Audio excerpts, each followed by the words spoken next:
as the government is looking into the Juvenile Justice Act, Nirbhaya's parents have now demanded a retrial into the charges against the juvenile rapist.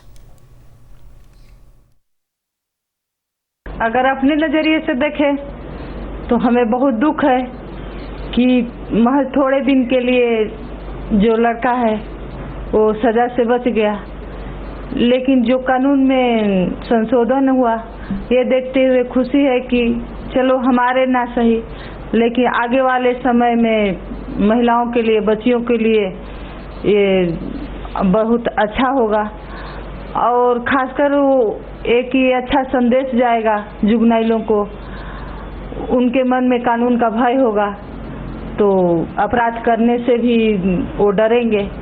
तो ये जो सरकार ने जो कदम उठाया है बहुत सराहनीय है और हम महिलाओं के लिए भी बहुत अच्छा है।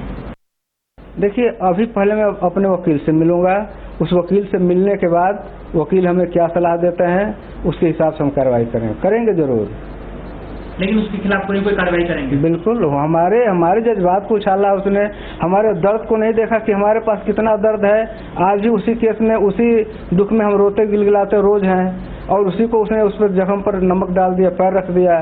ये कोई अच्छी बात थोड़ी है। तो हम उसको छोड़े, हम थोड़ी ना, हम कोशिश करेंगे उनको सजा दिलवा के रहें। In fact, in a move that signals a major rehaul of the judicial process, the Cabinet has approved amendments to the Juvenile Justice Act. The Act recognises minors above the age of 16 as adults in cases where a heinous crime has been committed and treats them at par. Activists have welcomed the move.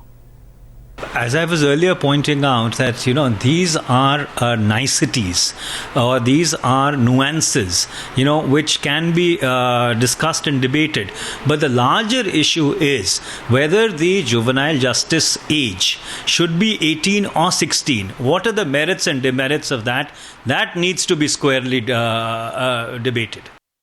जो बलात्कारी जो लोग हैं तो अभी तक उनके खिलाफ जो कार्रवाई होती थी तो 18 साल की उम्र थी, अब उसमें इसको घटा के 16 कर दिया है।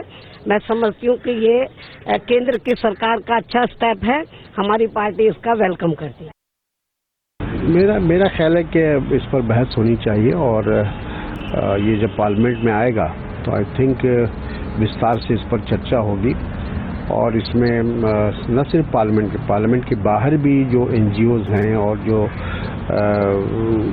सिविल सोसाइटी है उनसे भी बातचीत होनी चाहिए और सभी लोगों की राय लेने के बाद ही किसी नतीजे पर पहुंचना चाहिए। कोई जल्दबाजी में फैसला नहीं करना चाहिए।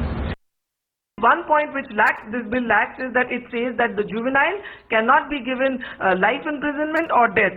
In the case of Nirbhaya, the juvenile who committed rape was the most gruesome and most brutal. So if people like these, juveniles like these, should not get this benefit because after 10 years if they come out, they would be even more brutal and gruesome. So it is required that if a juvenile in the age of 16 to 18 has committed a gruesome rape with murder, he should be given definitely life imprisonment, if not death penalty. Over a period of time, a lot of segments within society were speaking about the misuse of the Juvenile Act, where children or people close to the age of 18 or just, very few months apart or even a few years apart, 15, 16, 17, 18, were committing heinous crimes like rape, murder, burglary, theft, robbery, these kind of things. So our concern was the Juvenile Act being misused to get away from crime, maybe outsource crime? The government has taken cognizance of all that and in tune of what are the requirements to deter such things, taken these decisions. निश्चित तौर पर इस तरफ ये देखने में आया है कि महिलाओं के साथ दुर्घटनाओं में, दुराचार की घटनाओं में इस उम्र के बच्चे भी शामिल हैं।